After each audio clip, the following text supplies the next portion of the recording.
안녕하세요. 오늘도 사연살롱을 찾아주셔서 감사합니다. 결혼 5년차 새댁이에요. 결혼은 남자와 여자의 결합이 아닌 집안과 집안과의 결합이라고 하잖아요. 솔직히 식장에 들어갈 때까지만 해도 이 말이 피부에 와닿지 않았어요. 제 시부모님께서는 까탈스럽지 않은 분들인데다 시댁이 멀어서 명절이 아니고는 자주 뵐 일도 없었거든요. 그래서 그런 걱정 없이 결혼 생활을 할 수 있을 거라 생각했는데 글쎄 의외의 복병이 나타났지 뭐예요. 제가 시댁 식구들 중에서 가장 믿고 따랐던 분이라 배신감이 더했어요. 남편과 저는 동대문 쇼핑몰에서 만나 오랜 시간 동업자로 지내오다가 동료에서 부부가 된 케이스예요. 처음 만났던 당시 저는 여성복 코너 매장 직원이었어요. 남편은 캐주얼 코너에 매장을 가지고 있던 20대 젊은 사장이었고요. 우리는 같은 층에서 일하기는 했지만 에스컬레이터를 사이에 두고 대각선 양 끝에 있었던 터라 1년이 넘도록 마주친 적은 없었어요. 더군다나 매장에 나오는 시간대가 달라서 더더욱 그랬죠. 저는 오전 10시부터 오후 6시까지 근무였고 남편은 저녁 7시쯤 가게에 나왔거든요. 하지만 만나게 될 사람은 어떻게든 만나게 되어 있다고 생각지도 못한 사건으로 만나게 됐지 뭐예요. 아침잠이 많았던 제겐 아침마다 출근 카드를 찍는 것처럼 고역이 없었어요. 매장 직원들은 각 층 에스컬레이터 앞에 설치된 카드 체크기에 출근 카드를 찍어야 하는데 10시가 넘으면 바로 체크기를 치워버리기 때문에 무슨 수를 써서라도 10시까지는 해당 층에 도착해 있어야 했죠. 출근 카드를 못 찍으면 벌금을 내고 3번까지는 경고, 이후는 페널티로 영업 정지를 당하게 되거든요. 그때 저는 이미 3번을 지각한 터라 벼랑 끝에 몰린 상황이었죠.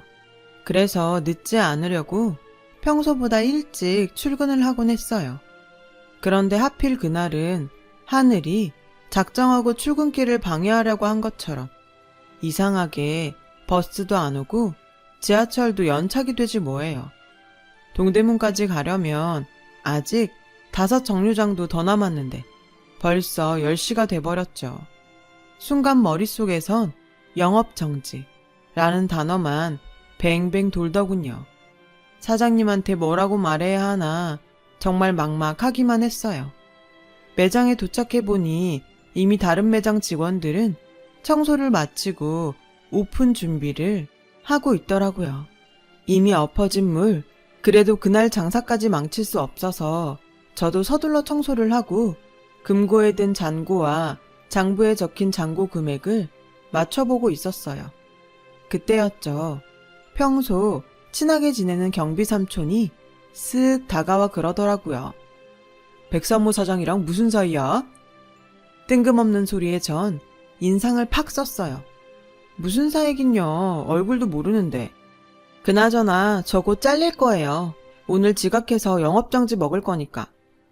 그랬더니 경비 삼촌이 의아한 표정으로 그러더라고요. 무슨 소리야? 지각 아니야.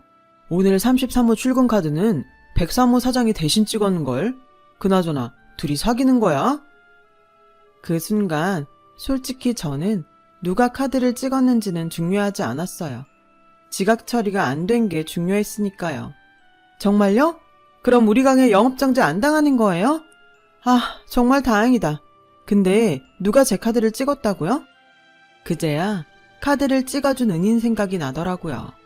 경비 삼촌은 제가 묻지도 않은 103호 사장의 신상 정보를 상세하게 읊어주었어요. 20대 초반에 군대는 일찌감치 다녀왔고 미혼에 현재 사귀는 사람은 없으며 외동아들이라는 것까지 모두요. 투머치에 가까운 정보를 들은 저는 머릿속에 물음표만 가득했죠. 왜 내 카드를 대신 찍어줬을까? 경비 삼촌은 당연한 거 아니냐며 백삼호 사장이 저를 좋아하는 게 분명하다고 바람을 잡았어요. 저는 또 그 말에 홀딱 넘어갔죠 뭐. 경비삼촌은 떡본 김에 제사 지내라고 일단 만나서 얘기를 들어보라더군요. 남자가 이만큼 성의를 보였으면 여자도 나서줘야지. 젊은 사람이 그 정도 용기도 없어? 내가 중간에서 다리 놔줄 테니까 날짜랑 시간, 장소만 말해. 그렇게 저는 번갯불에 콩 구워 먹는 심정으로 103호 사장과 만나기로 했어요.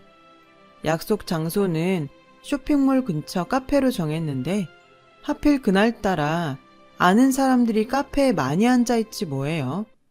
입 가벼운 정장가게 언니부터 부제가게 사장님까지 아는 척을 해왔어요. 이러다가 쇼핑몰에 소문 제대로 나겠다 걱정하던 그때 103호 사장이 카페 안으로 들어왔어요. 출근카드 사건이 있고 나서 일부러 늦게까지 가게에 남아 103호 사장 얼굴을 확인한 터라 금방 알 수 있었죠. 근데 103호 사장은 저를 못 알아봤는지 입구에서 두리번거리고 있지 뭐예요. 그래서 손을 들어 손짓을 했죠. 그랬더니 그제야 자리로 오더라고요.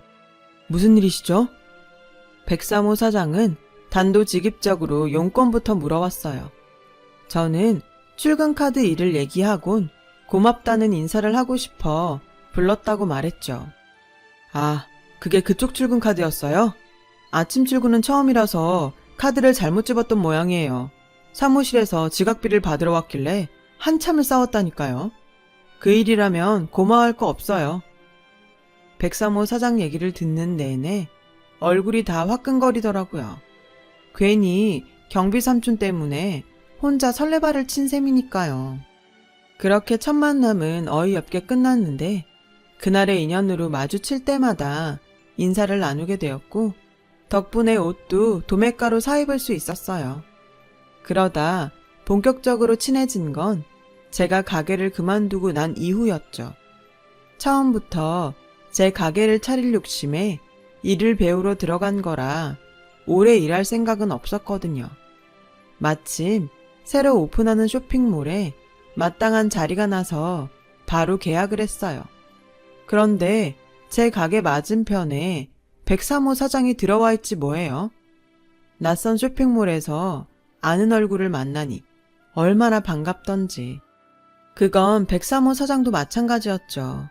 그날 이후 우리는 화장실 가거나 잠깐 매장을 비울 때 서로 부탁도 하고 밥도 같이 시켜 먹곤 했어요. 사입을 하러 갈 때도 같이 다녔고요. 같이 있는 시간이 길어지다 보니 자연히 가까워졌고 마침 둘 다 온라인 판매에 관심이 있던 터라 동업까지 하게 되었죠. 20대 초반에 만난 우리는 10년 넘게 동료로 지냈어요. 중간중간 각자 연애를 할 때도 서로 연애 상담도 해주고 실연을 당하면 위로도 해주면서요. 그런데 남녀가 같이 붙어 다니다 보니 어느 순간 이성으로 보이더라고요. 서로의 연애사를 모두 아는 처지라 우리가 정말 연인으로 지낼 수 있을까?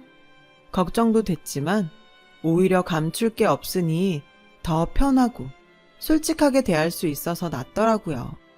처음엔 오프라인 매장을 유지하면서 온라인 판매를 해왔는데 온오프라인의 매출 차이가 많이 나더라고요.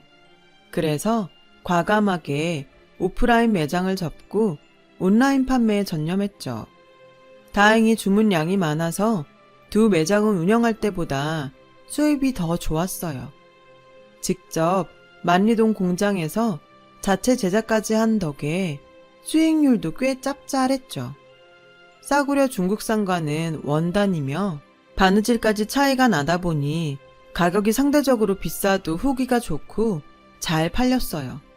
덕분에 주문량이 많아서 포장 알바를 더 써야 할 판이었죠. 포장은 꼭 젊은 사람을 쓸 필요는 없지 않을까? 그래서 말인데 우리 고모가 소일거리를 찾으시더라고. 자기만 괜찮다면 고모한테 맡기는 게 어떨까 하는데. 솔직히 불편했어요. 하지만 싫다는 말은 할 수 없었죠. 이 사람한테 고모가 어떤 존재인지 잘 알고 있었으니까요. 저희 시부모님이 맞벌이를 하셔서 남편을 돌봐줄 사람이 없었대요. 그때 마침 고모님이 이혼을 하고 마땅히 지낼 곳이 없어서 시댁에 머물게 됐었나 봐요. 고모랑 같이 살고 얼마 안 돼서였어. 깜빡하고 우산을 안 가져갔는데 수업 끝나고 나와보니 고모가 우산을 들고 날 기다리고 있지 뭐야. 평소엔 혼자 비 맞고 가곤 했는데 고모랑 같이 우산 쓰고 집에 가니까 기분이 참 좋더라고. 누군가한테 보살핌을 받고 있다는 생각을 그때 처음 했어. 밖에서 놀다가 다쳐서 오면 고모가 약도 발라주고 간식도 만들어주고 그랬어. 고모는 나한테 엄마 같은 분이야. 이런 얘기를 수없이 들어왔는데 어떻게 반대를 하겠어요. 결국 그러라고 했죠. 남편 말대로 고모님은 남편을 아들처럼 끔찍히 대하시더라고요. 아직 시댁에 우리 사이를 알리기 전이라 사실 조심스러운 상태였는데 고모님이 먼저 제게 손을 내밀어 주셨죠.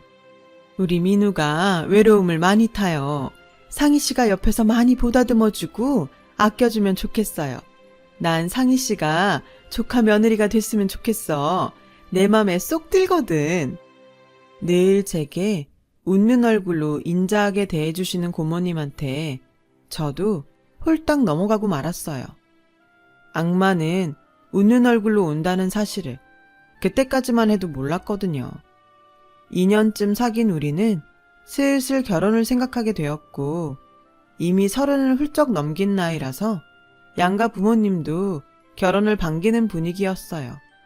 게다가 시댁 쪽에는 고모님이라는 아군이 있었기 때문에 걱정도 덜했고요. 예상대로 결혼은 마찰 없이 바로 진행이 되었고 우리는 각자 살던 오피스텔을 정리한 돈에 융자를 끼고 28평 아파트를 살 수 있었어요. 말이 작아지 은행 이자를 생각하면 비싼 월세살이나 마찬가지였지만요. 오래 붙어 다녀서 신선함이 덜할 거라고 생각했는데 막상 부부로 살아보니 전에 모르던 부분도 알게 되더라고요. 하지만 좋은 점만 있었던 건 아니에요. 사소하게 거슬리는 부분도 있었거든요. 가령 화장실에 휴지를 걸 때 안으로 거냐 밖으로 거냐를 두고 다투기도 하고 치약 짜는 법을 가지고도 시비가 붙기도 했죠. 하지만 이런 건 시간이 지나니 서로 양보하거나 받아들이게 되더라고요. 하지만 정말 타협하기 힘든 부분이 딱 하나 있었죠. 분명히 깔별로 30피스씩 입고 됐는데 판매된 거 빼고 3피스씩 빈다니까? 니트뿐만이 아니라 다른 것도 다 그래. 자기야, 아무래도 고모님이 제품에 손대시는 것 같아. 그게 무슨 소리야. 그럼 우리 고모가 도둑질이라도 했다는 거야 뭐야? 당신이 잘못 센 거겠지. 우리 고모는 그럴 사람이 아니라고. 그동안 재고 파악을 고모님한테 맡겨왔는데 매번 입고에 비해 판매 수입이 적어서 제가 해봤더니 장수가 엄청 비더라고요. 그런데 남편은 고모님을 감싸고만 두니 정말 미치고 팔딱 뛸 노릇이었죠. 그래서 남편 몰래 창고에 카메라를 설치했어요. 그렇게 일주일이 지난 어느 날 밤 모두 퇴근한 틈을 타 사무실에서 녹화된 영상을 훑어봤어요. 역시나 고모님 짓이더라고요. 1시간가량 일찍 출근해서는 미리 제품을 깔별로 빼서는 어디론가 가지고 가시더군요. 고모님이 저희 회사에서 일하신 지 6년째이니 그동안 얼마나 빼돌렸는지 가늠도 안 될 정도였죠. 내 식구 같았으면 당장 달려가서 한바탕 했겠지만 시댁 어른인데다 특히 남편이 가장 아끼는 분이니 어떻게 처리해야 할지 모르겠더라고요. 그렇다고 고양이한테 계속 생선을 맡길 수도 없고 말이에요. 그래서 생각 끝에 고모님을 찾아갔어요. 이런 얘기 꺼내는 거 솔직히 저도 힘들어요. 하지만 알고도 모른 척할 자신이 없어서 이렇게 찾아왔어요. 고모님, 제품에 손대셨죠? 이미 카메라에 찍힌 영상 보고 오는 길이니까 아니라고는 하지 마세요. 그이는 아직 몰라요. 앞으로도 알리지 않을 생각이에요. 그래서 말인데요. 고모님이 스스로 회사 그만둬 주세요. 그이한테는 적당히 둘러대 주시고요. 동영상을 확인했다는 말에 고모님은 얼굴이 빨갛게 달아올라선 아무 말도 못 하시더라고요. 그리고 다음날 몸이 아파서 더는 일을 못하겠다고 핑계를 대시곤 일을 그만두셨어요. 그렇게 잘 마무리가 됐다고 생각할 무렵이었죠. 추석이라 시댁에 내려갔는데 고모님이 와 계시더라고요. 그런데 어머님한테 무슨 얘기를 했는지 제가 주방으로 들어가니까 쌩쌩 찬바람이 불더라고요. 그건 아버님도 마찬가지였어요. 찜찜한 기분으로 명절 음식을 만들고 다음날 차례상을 치울 무렵이었죠. 아버님이 그러시는 거예요. 앞으론 명절에 안 내려와도 된다. 내키지도 않는데 억지춘향 노릇 할 거 없단 얘기다. 그리고 니들이 보내주는 용돈도 필요 없으니 그 돈으로 니들끼리 잘 먹고 잘 살아라. 아버님은 식사도 안 하시고는 그대로 안방으로 들어가 버리셨어요. 어머님도 콧김이 푹푹 나오도록 한숨을 쉬시면서 저 보란 듯이 제가 사온 홍삼 액기스를 현관 앞에 내놓으셨어요. 이거 도로 가져가라. 시부모 용돈 몇 푼 주는 것도 돈 아까워서 벌벌 떠는 애가 이런 건 어떻게 사왔니? 그 잘난 친정 부모님이나 챙길 것이지. 그래서 여자를 잘 들어야 한다는 거야. 영문도 모른 채 시부모님한테 차례로 한 소리를 들은 저는 어떻게 대응을 해야 할지 모르겠더라고요. 그래서 고모님을 불러 무슨 일이 있었냐고 물었더니 싸늘하게 그러더군요. 너 어디서 배워먹은 버르장머리니? 네 눈엔 내가 아직도 직원으로 보이니? 어디서 사람을 우라가라야? 이게 아주 오냐오냐 했더니 시아버지 상투까지 잡으래네. 네가 뭘 잘못했으니까 오빠랑 올케가 저러는 거겠지. 지 잘못은 생각 안 하고 어디서 건방지게. 앞으로 이딴 일로 나 부르지 마. 나 네 얼굴 보는 거 불편하다. 고모님은 전과는 완전 다른 모습으로 저를 대하셨어요. 서운하기는 했지만 고모님 말씀대로 제가 불편하신 건 이해가 됐죠. 그런데 얼마 뒤 사건의 전말을 알고는 고모님한테 오만 정이 떨어져 버렸어요. 어머님이 그러시는데 추석 때 고모님이 집에 와서는 그랬다는 거예요. 제가 시댁에 용돈 보낼 때마다 우리 결혼할 때 뭐 해준 게 있다고 내가 용돈까지 보내야 하냐고 남편을 그렇게 쥐잡듯 했다고요. 저희 친정 부모님들도 저희 남편을 형부들이랑 비교하며 그렇게 무시를 한다고 말이죠. 아, 기가 막혀서 말도 안 나오더라고요. 시부모님께서는 고모님이 회사에서 직접 보고 들은 이야기라고 하니 순순히 믿으셨던 모양이에요. 결국 저는 고모님의 절도 사실을 말씀드리고 그 일로 고모님께서 제게 앙심을 품고 거짓말을 한 거라고 설명했어요. 자초지종을 들은 어머님은 제 말을 믿어주셨고 오해를 풀 수 있었죠. 그렇게 시부모님과 오해를 풀고 다시 일상으로 돌아간 어느 날이었어요. 남편이 밥을 먹다 말고 휴대폰을 들고 베란다로 나가 전화를 받더라고요. 누구길래 베란다까지 나가서 전화를 받냐고 물었더니 친구라고만 답하곤 입을 닫더군요. 그땐 그러려니 하고 그냥 넘겼는데 얼마 뒤 전에 알고 지내던 정장가게 언니한테 전화가 온 거예요. 수년 만에 온 전화라 한참 수다를 떨었는데 언니가 뜬금없이 그러더군요. 너희 부부 아무 일 없는 거지? 아니, 별건 아니고 내가 며칠 전에 네 남편을 본 것 같아서. 운수매트를 사러 전자상가에 갔다가 제 남편이 젊은 여자랑 가전제품을 고르는 걸 봤다는 거 있죠. 여자랑 팔짱까지 끼고 다정하게 혼수장만하는 새신랑 같았다나요.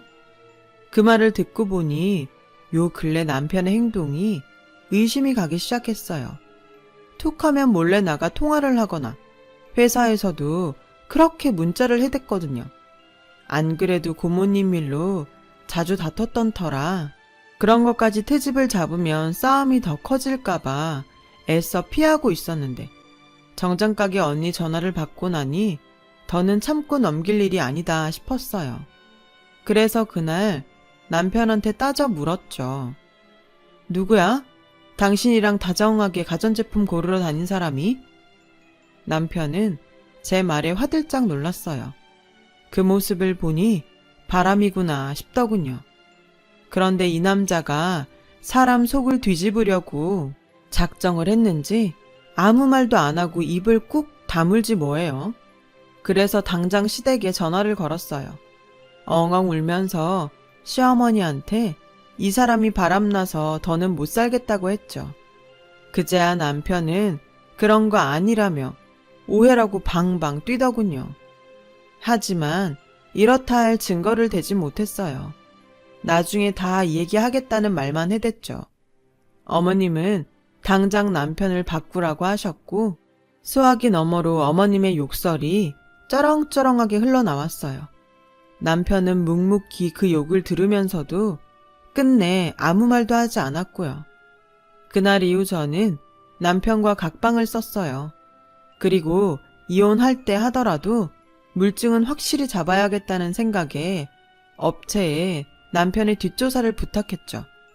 얼마 뒤 업체에서 보내준 사진을 받았는데 기가 막히더라고요. 사진 속 여자는 다름 아닌 고모님의 딸이었거든요. 저는 남편한테 사진을 들이대며 도대체 무슨 일을 벌이고 있는 건지 물었어요. 남편은 말없이 담배만 연신 피워댔죠. 그런 남편 앞에 이혼 서류를 내밀었어요. 말 안 할 거면 여기에 도장 찍어. 난 네 부인이야. 이 정도는 알 권리 있다고. 그러니까 도장을 찍던 얘기를 하던 둘 중 하나를 선택해.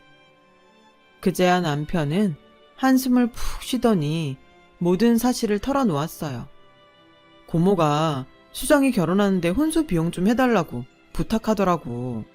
당신도 알잖아. 나한테 고모가 어떤 분인지. 당신한테는 비밀로 해달래서 말 못했어. 미안해. 내가 잘못했어. 그래도 애 결혼은 시켜야 하잖아.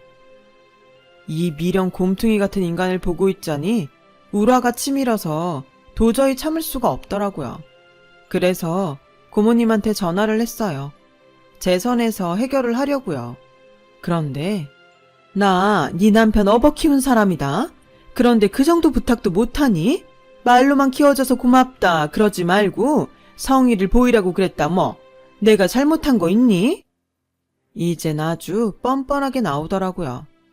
성의라면 구체적으로 어떻게 성의를 보이라는 말씀이세요?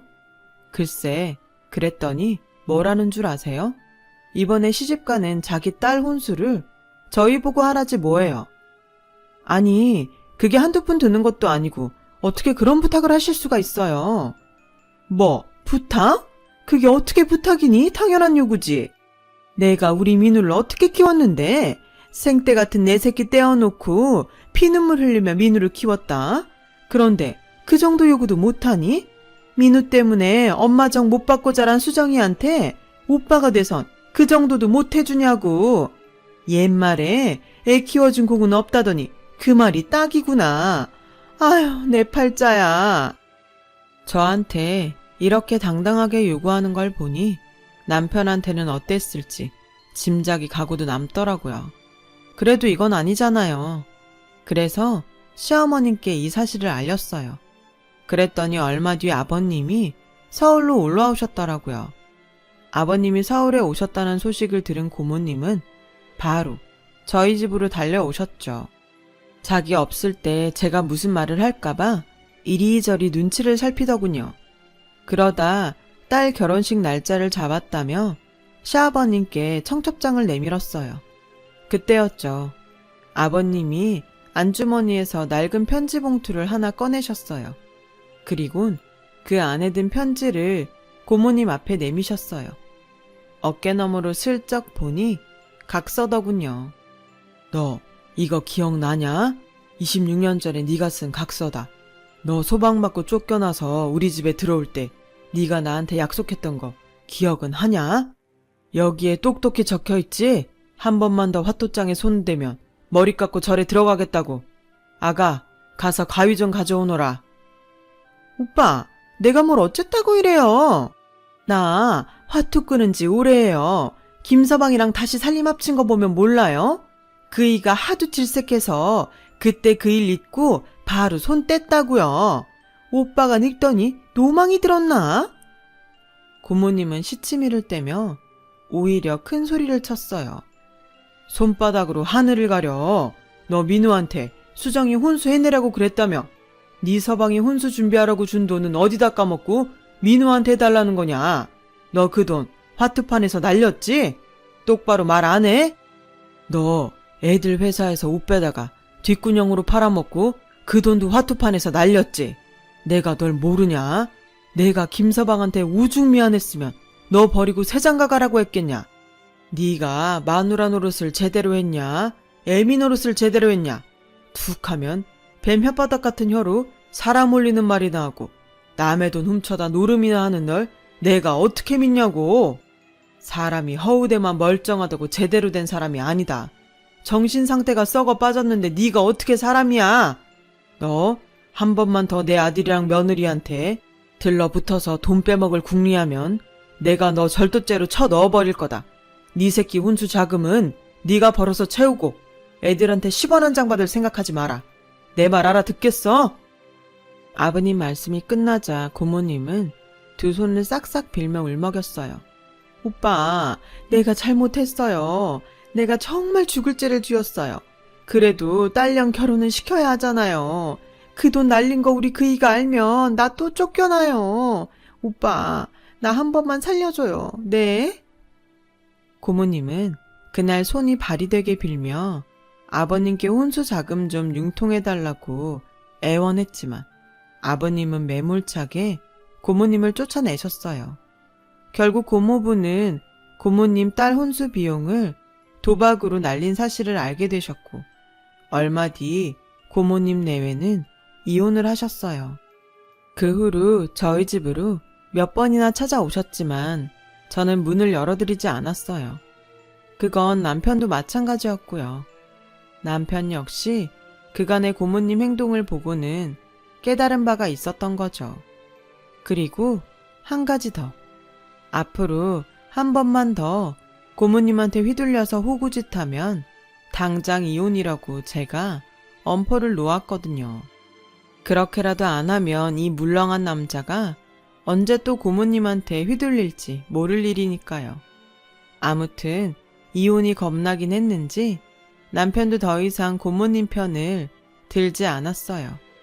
결국 자신을 믿어준 사람들의 발등을 찍었던 고모님은 모든 사람들한테 버림을 받고 말았어요. 하지만 누굴 탓하겠어요?